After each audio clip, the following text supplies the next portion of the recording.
everyone, welcome back. As promised, just a really short video on a little something that I talked about in my second video about my employment tribunal journey. Today I'm going to be talking about protected conversations. It was the first thing that cropped up pretty much in my employment tribunal, and because I wasn't prepared for it and I didn't know what it was, it caused complications for me as we got into the employment tribunal process. So today I just wanted to cover a little bit about protected conversations, what they are, the implications they can have, and really the benefits and the dangers that it can cause. So first question, what is a protected conversation? Well, a protected conversation is basically an off-the-record chat, and it allows the employee and the employer to have a pretty open discussion, and it allows the employer to raise any concerns that they may have about your continued employment, which pretty much means that they're probably looking to terminate your contract with them, possibly by means of redundancy or something else. The difference between a protected conversation and a without prejudice conversation is that in order for a protected conversation to take place, there can be no existing dispute already. So if you've raised a grievance before, if you've raised health and safety concerns, if there's been matters raised about your performance, you wouldn't have a protected conversation.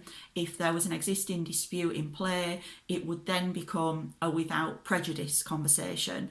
And I'm going to be doing about without prejudice in my next video. So if that's something that applies to you, then definitely tune in. So why are protected conversations used? Well, usually because it limits the employer's liability, it lessens their chances of an unfair dismissal claim or a claim through the employment tribunal being raised against them. It gives them a chance to raise any concerns that they have about your performance or your employment in any way, and generally it's going to probably include a settlement offer or an exit package for you to terminate your contract with them on kind of an agreed voluntary basis. One really important thing about protected conversations, which I didn't know at the time, did you know that a protected conversation is not admissible in an unfair dismissal tribunal claim? So basically what that means is if you've entered into a protected conversation and it's a genuine protected conversation, that when you possibly, like me, you decline the offer that's made and you go on to go through a process and unfairly lose your employment anyway, if you raise an unfair dismissal claim through the employment tribunal, unfortunately neither party can submit the protected conversation or anything that was said or done in it as evidence. So that's something really, really important to remember, because I didn't know that, and as I say, it caused huge complications for me as I got into the process. I had to have a preliminary hearing, we had to provide evidence, we had to do witness statements, and it really just made the entire process really difficult. It also had implications on my case, which obviously I'll speak about a little bit later on when we get into that, but it's something before you enter into it that you definitely need to be aware of.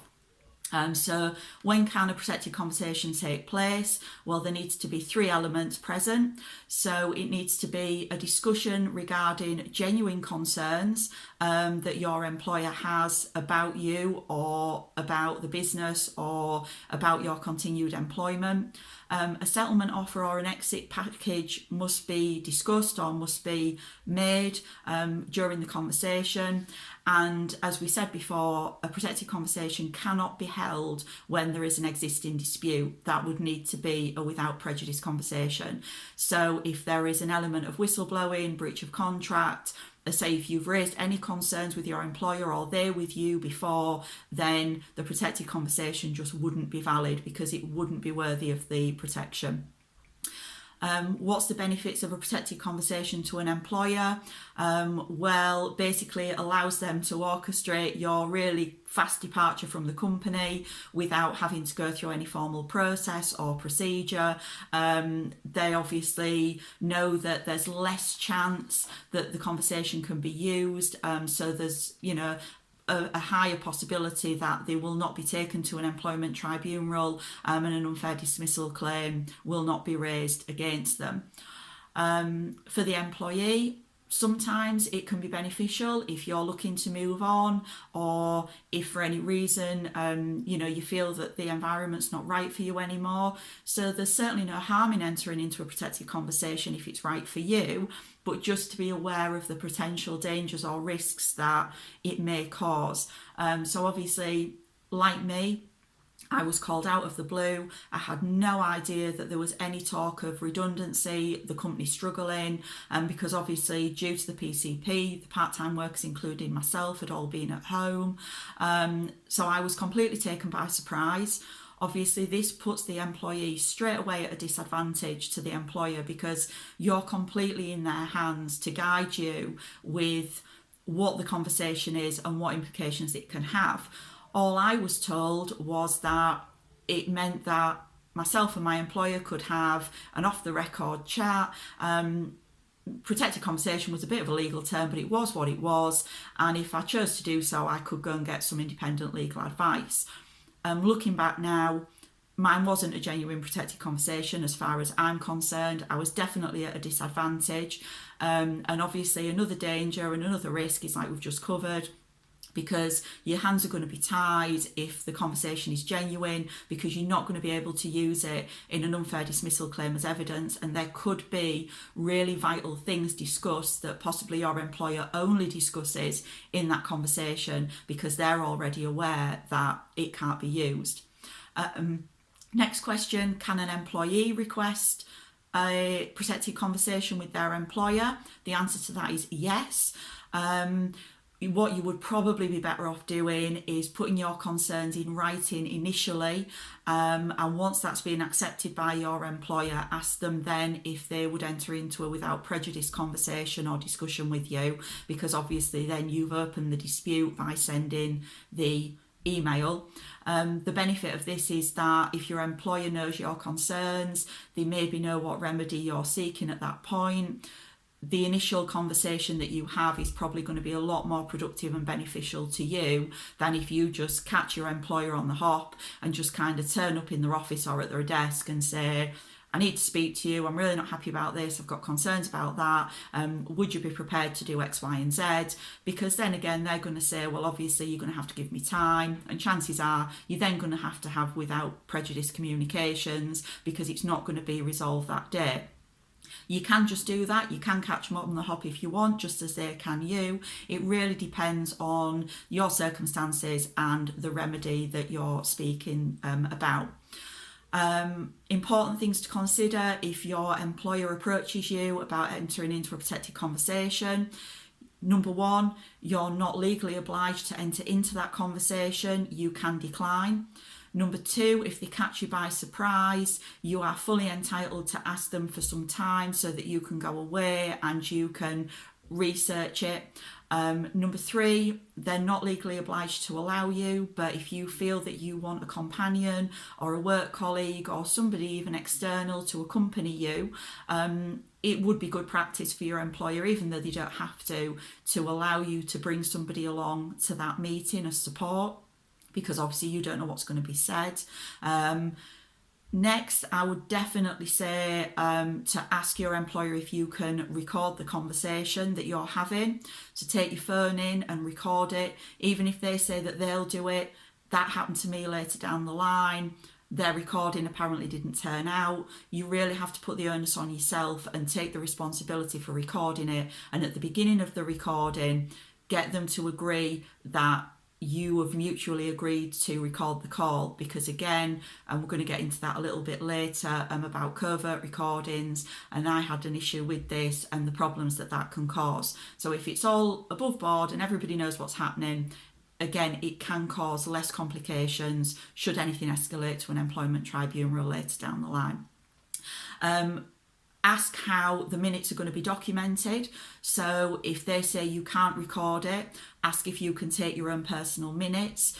Again, if your employer's got nothing to hide and it's genuine, they really shouldn't have an issue with you documenting these calls or meetings. So ask if they're taking notes. If they're not taking notes, ask who will be. And if the answer to that is nobody, then tell them that you want to take notes yourself. Next important thing, please don't feel pressured into giving an answer or responding to any questions that are asked or to any settlement or exit packages that are made. Your employer has to give you a reasonable amount of time to consider anything discussed in the meeting. Be clear on all details before you leave. So things like, is a reference going to be included in your settlement or exit package? If there's a monetary settlement, ask how it's being put together, check that it's correct, check the figures, ask them about notice period and when your contract will terminate. And chances are you will probably be asked to sign a settlement agreement just for both parties to say that it's full and final settlement and your employee ceased and you have no further claims. These agreements can sometimes include a confidentiality clause. You need to be clear on what the scope of that clause is. So who you can discuss this with, what you can discuss, and what implications are there going to be if they feel that this is broached, or you need to know what you can do if they broach that agreement. Ask them, what's going to happen if these negotiations or this settlement is unsuccessful, because obviously, you need to know about that. And you're also entitled to legal advice. Now, your employer should offer to pay any legal costs that you incur to go to somebody who's in the legal profession, tell them about the conversation, tell them about the negotiation and the settlement. In my case, they didn't. They said that I was welcome to go and get legal advice. That should have been another red flag for me, but again, I didn't know anything about it at the time. So always make sure that they're offering legal advice. When is a protected conversation not protected? Well, there are different elements that can mean that the conversation you have is void of protection, which means it can be discussed and it can be used in an employment claim by default. And that really is if there is any improper behaviour from your employer towards you during that call. That can be verbal, it can be physical, it can be a threat of something that's going to happen to you in a physical manner. If they put undue pressure on you to get you to try and accept the offer, I feel that I had this in mind. I was told if I didn't accept it, I would pretty much be losing my job anyway. To me, that should have rendered the conversation admissible.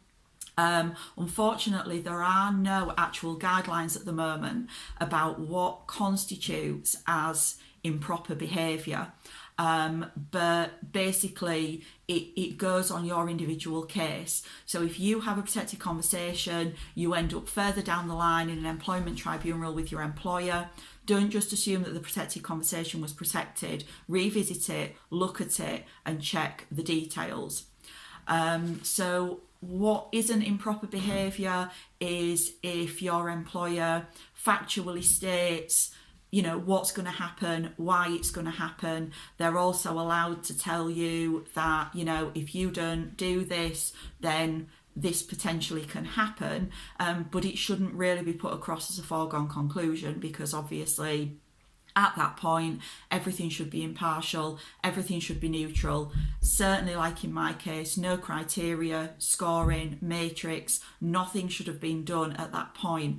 It's another red flag, like it should have been for me, if they tell you that that's already been done and your name is at the bottom of the list.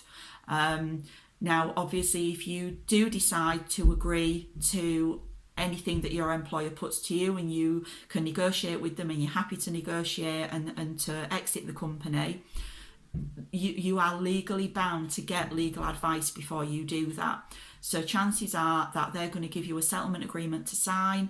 Again, the onus should be on your employer to pay for any legal costs that you incur getting this checked. You need to make sure that the offer is fair. You need to make sure that, you know, it's reasonable, that the clauses in the settlement and the confidentiality scope are reasonable, and that you can adhere to them, because obviously you don't want to be signing anything that may implicate you for something that you really didn't realise was important later down the line. So really, just to summarise on this, and I am putting a slideshow together to upload separately so that you don't have to sit and listen to me going through it all, and that pretty much covers everything that I've said today. Obviously, just to summarise, protected conversation can be beneficial to employees as well as employers. As long as you're happy to enter into it, you're given time to research what a protected conversation is and obviously what implications it can have on you. If it's handled correctly, if your employer is fair, impartial, they're, you know, quite proper all the way through, they offer to pay for legal advice, then, you know, you can probably assume that the conversation's pretty genuine. But obviously there are just red flags to look out for. So I would definitely say that whether they pay for legal advice or not, you really need to be taking that advice. Even if you can't afford something independent and you try and take it to Citizens Advice or you ring ACAS, there are various outlets out there. The Law Centre Network will offer an hour's free advice if you fall within one of their postcode areas. Really do just try and get another pair of eyes on it before you go green or signing anything. Just to summarise again, like I always say, anything that's said in these videos, anything that are on the following slides, it's my opinion, my view, it's my experiences based on what I went through at the time. Obviously, policies change, updates change, the law changes. So before you act or before you use any information, check twice, act once, because you really, really need to be going to reputable sources, especially if you're putting together an employment tribunal claim, because if you start with something in there that's wrong and you start to build on it, it can literally scupper your entire claim. So make sure that you get your information correct, make sure that you use reputable sources, and always, always make sure that you look after yourself, you put yourself first, and remember everyone, forewarned is forearmed. Thanks very much. Signing off till the next time. Cheers, bye.